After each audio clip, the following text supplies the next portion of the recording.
Panakkad Abbas Ali Shihab തങ്ങളുടെ മകൻ്റെ കല്യാണം കുറ്റിപ്പുറത്ത് ഒലിവ് കൺവെൻഷൻ സെൻറ്ററിൽ വെച്ച് നടന്നു.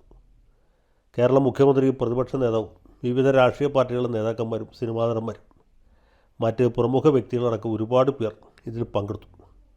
12,000 ആളുകൾ പങ്കെടുത്തു എന്നാണ് പറയുന്നത്. ഇത് ഏതോ പത്രത്തിൻ്റെ മൂലയിലോ മുക്കിലോ ഞാനും കണ്ടു. എത്രയോ മനുഷ്യർ കല്യാണം കഴിക്കുന്നു. പാണക്കാട് അബ്ബാസ് അലി തങ്ങളുടെ മകനും കല്യാണം കഴിക്കട്ടെ എന്ന് കരുതി ഞാനത് വിട്ടു. പക്ഷേ 2 ദിവസത്തിന് മുമ്പ് എൻ്റെ സുഹൃത്തും ഹൈക്കോടതി അഭിഭാഷകനും പെരുമ്പാവൂർ സ്വദേശിയും എറണാകുളം ലോ കോളേജിൽ സഹപാഠിയുമായിരുന്ന സിറാജ് കാരോളി ഇതിൻ്റെ ഒരു വീഡിയോ എനിക്ക് അയച്ചു. അതിൻ്റെ ഒരു ഭാഗം ഞാൻ നിങ്ങളെ കാണിക്കാം. മെയിൻ മെനു നോക്കുകയാണെങ്കിൽ നെയ്ച്ചോറ്, mutton kurma, chicken biryani, chicken broast. Siraj പറയുന്നത് 12,000 ആളുകൾക്ക് ബിരിയാണി കൊടുക്കണമെങ്കിൽ രൂപ എത്ര വേണം? എന്തൊരു ആർഭാടമാണ്! ഇങ്ങനെയൊക്കെ ചെയ്യുന്നത് ശരിയാണോ? സമൂഹത്തിന് മാതൃക കാണിക്കേണ്ട ആളുകളല്ലേ പാണക്കാട്ട് തങ്ങന്മാർ.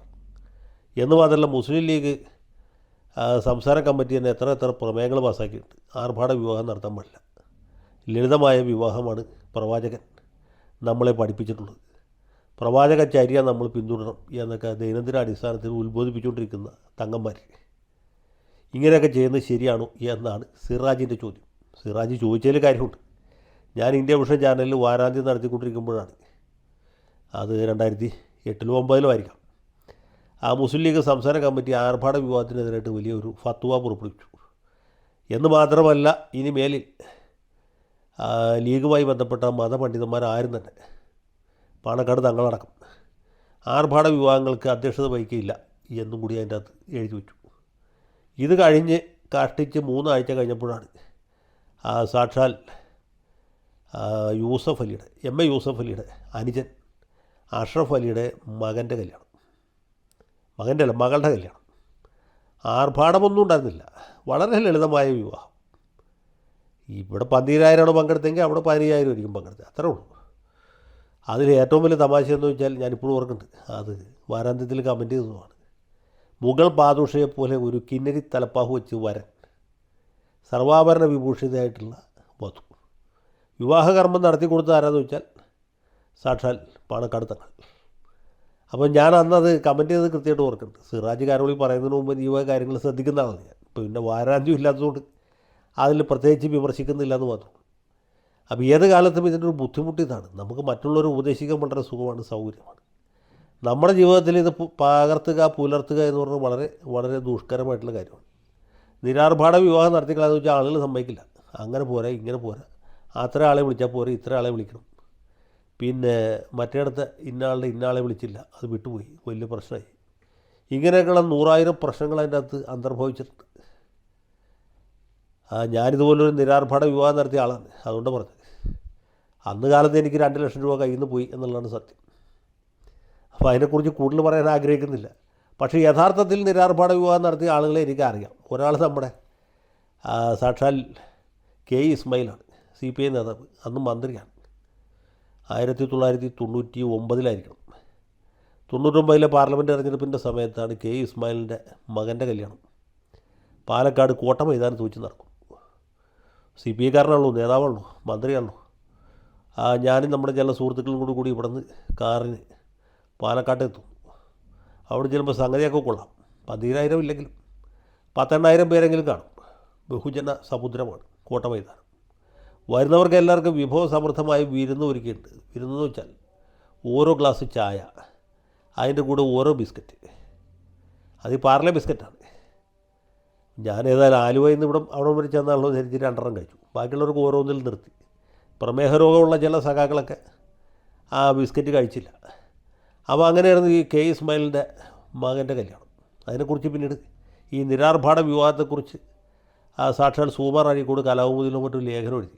കാരണം എന്ന് വെച്ചാൽ അദ്ദേഹത്തിൻ്റെ ശിഷ്യയായിരുന്നു ഇസ്മായിൽ സഖാവിൻ്റെ ഭാര്യ. അങ്ങനെ ഒരു ബന്ധം കൂടിയിട്ട് ഏതാണ്ട് അതേ സമയത്താണ് EK നായനാരുടെ 4ാമത്തെ മകൻ്റെ വിവാഹം നടന്നത്. അത് വളരെ ആർഭാടപൂർവ്വമായിരുന്നു. വധുവിൻ്റെ കഴുത്തിൽ ഏതാണ്ട് 2.5 കിലോ സ്വർണ്ണം ഉണ്ടായിരുന്നു. അതുകൊണ്ടാണ് ഇതൊരു കോൺട്രാസ്റ്റായിട്ട് വന്നത്. പിന്നെ ബിനോയ് വിശ്വത്തിൻ്റെ മകളുടെ കല്യാണം, മൂത്ത മകൾ രശ്മി ബിനോയുടെ വിവാഹം. അതിൽ പുള്ളി എന്താ വെച്ചാൽ നിരാർഭാടത്തെക്കാളും നിരാർഭാടമായിരുന്നു.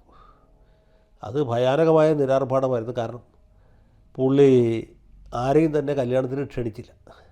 ജനയുഗത്തിൽ ഒരു കുറിപ്പ് കൊടുത്തു. അന്ന് ബിനോയ് വിശ്വം വനംവകുപ്പ് മന്ത്രിയാണ്. വനംവകുപ്പ് മന്ത്രി ആർഭാടമായിട്ട് മകളുടെ വിവാഹം നടത്തി കഴിഞ്ഞാൽ പാർട്ടി ഭരണഘടനയ്ക്കെതിരാണെന്ന് മാത്രമല്ല, ഇദ്ദേഹം കൈക്കൂലി വാങ്ങിക്കുന്ന ആളാണെന്ന് കൂടി ആളുകൾ തെറ്റിദ്ധരിക്കും. അതുകൊണ്ട് ആദ്യം നിരാർഭാട വിവാഹമായിരുന്നു. വിവാഹത്തിന് ആരെയും തന്നെ ക്ഷണിച്ചില്ല. വധൂവരന്മാർ ആ രജിസ്റ്റർ ഓഫീസിൽ പോയി വിവാഹം രജിസ്റ്റർ ചെയ്ത് സമാധാനമായിട്ട് വീട്ടിൽ പോയി എന്നുള്ളതാണ്. ജനയുഗത്തിനൊരു കത്ത് 1-ാം പേജിൽ പ്രസിദ്ധീകരിച്ചു. പ്രിയ സുഹൃത്തുക്കളെ, സഖാക്കളെ, എൻ്റെ മകളുടെ വിവാഹമാണ്. നിങ്ങൾ ആരെയും ക്ഷണിക്കുന്നില്ല.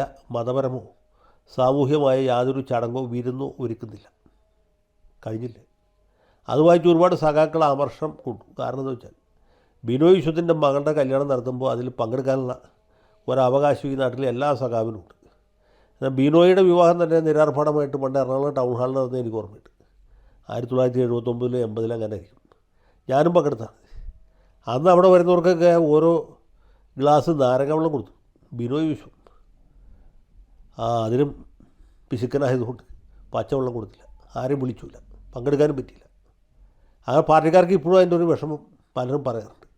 ബിനോയ് സഖാവിൻ്റെ മകളുടെ കല്യാണത്തിന് ശാപ്പാടെന്ന് പറയണ്ട, എന്നാലും നമ്മളെ വിവരം അറിയിക്കണ്ടേ, ഒന്ന് വിളിക്കണ്ടേ, അതിൽ പങ്കെടുക്കാനുള്ളൊരു അവസരം നഷ്ടപ്പെട്ടില്ലേ എന്ന് ചോദിക്കുന്നവരുണ്ട്. അപ്പോൾ ഇതൊക്കെ ഓരോരുത്തരുടെ നിലയും വിലയും അവരുടെ സാമൂഹ്യമായ സാഹചര്യങ്ങളും രാഷ്ട്രീയമായ പ്രതിബദ്ധതയ്ക്കനുസരിച്ച് വ്യത്യാസം വരും.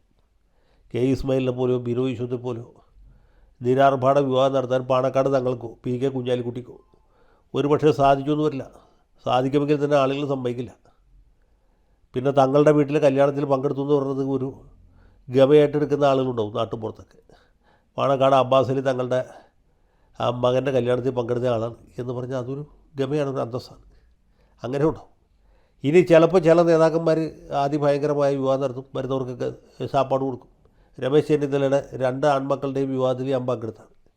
മൂത്ത മകൻ്റെ വിവാഹം നമ്മുടെ വീടിൻ്റെ അടുത്ത് കാർഗൂറ്റിയിൽ ഒരു കൺവെൻഷൻ സെൻറ്ററിൽ വെച്ചാണ് നടത്തിയത്. വീടിൻ്റെ അടുത്തായതുകൊണ്ട് ഞാൻ പോയി. അവിടെ ചെല്ലുമ്പോൾ ആബാലവൃദ്ധം കോൺഗ്രസ്സുകാരുമുണ്ട്, ഗവർണറുണ്ട്, മുഖ്യമന്ത്രിയുണ്ട്, മറ്റ് പല ആളുകളുണ്ട്. വരുന്നവരൊക്കെ വിശദമായി ഊണൊഴിക്കുന്നു, വീട്ടിൽ പോകുന്നു. രണ്ടാമത്തെ മകൻ്റെ വിവാഹം. അപ്പോൾ പുള്ളി പ്രതിപക്ഷ നേതാവല്ല, മന്ത്രിയുമല്ല, പ്രതിപക്ഷ നേതാവ് അല്ലാത്ത സമയത്താണ് തിരുവനന്തപുരത്ത് ഗിരിദീപം കൺവെൻഷൻ സെൻറ്ററിൽ വെച്ച് നടക്കും. അവിടെ ചെല്ലുമ്പോൾ മൂത്ത മകൻ്റെ വിവാഹത്തെക്കാളും അതിഗംഭീരമാണ്. ആ വിവാഹം കഴിഞ്ഞ് പുറത്തേക്ക് ഇറങ്ങുമ്പോൾ ഒരു നേതാവ്, UDF ഒരു നേതാവ്, ഇപ്പോൾ അദ്ദേഹം മന്ത്രി കൂടിയാണ്, പുള്ളി പറഞ്ഞ് സത്യത്തിൽ ഇത് മകൻ്റെ കല്യാണമല്ല, രമേശിൻ്റെ ഒരു ശക്തി പ്രകടനമാണ് എന്നാണ്. അത് ഏറെക്കുറെ ശരിയാണ്. കാരണം ഞാൻ രാത്രി വണ്ടിക്ക് തിരിച്ചു വരുമ്പോൾ അതിൽ കാസർഗോഡ് മുതൽക്കുള്ള സകല കോൺഗ്രസ്സുകാരുണ്ട്. ഇവരൊക്കെ തലേ ദിവസം തന്നെ തിരുവനന്തപുരത്ത് നിന്ന് ക്യാമ്പ് ചെയ്തിരിക്കുകയായിരുന്നു. കല്യാണവും കൂടി തിരുവനന്തപുരം നഗരവും കണ്ട് കാസർഗോട്ടേക്കും വയനാട്ടിലേക്കും തിരിച്ചു പോകുന്ന കോൺഗ്രസ്സുകാർ ആയിരുന്നു ആ ട്രെയിനിൽ മുഴുവനും. അപ്പോൾ അങ്ങനെ ഈ വിവാഹം നടത്താം. കോൺഗ്രസ്സുകാരിങ്ങനെ, CPIക്കാർ അങ്ങനെ, ലീഗുകാർ മൂന്നാമതൊരു രീതി. അപ്പോൾ സിറാജ് കാരോളി അടക്കമുള്ള ഈ ആളുകൾ മനസ്സിലാക്കേണ്ട കാര്യമെന്ന് വെച്ചാൽ ഇങ്ങനെയുള്ള ചില തമാശകളൊക്കെ നമ്മുടെ നിത്യജീവിതത്തിൽ ഉണ്ടാകും. നിരാർഭാട വിവാഹം കഴിക്കാൻ ആഗ്രഹമുള്ള ആളുകൾ കണ്ടമാനം പണം ചിലവഴിച്ച് ചിലപ്പോൾ വിവാഹം കഴിക്കേണ്ടതായിട്ട് വരും. പണം ചിലവഴിച്ച് ആഘോഷമായിട്ട് നടത്താൻ താല്പര്യമുള്ളവർക്ക് ചിലപ്പോൾ നിരാർഭാട വിവാഹം നടത്തേണ്ടതായിട്ട് വരും. ഇതൊക്കെ വിധികൽപ്പിതം എന്നല്ലാതെ ഒന്നും പറയാനില്ല. ലാൽ സലാം.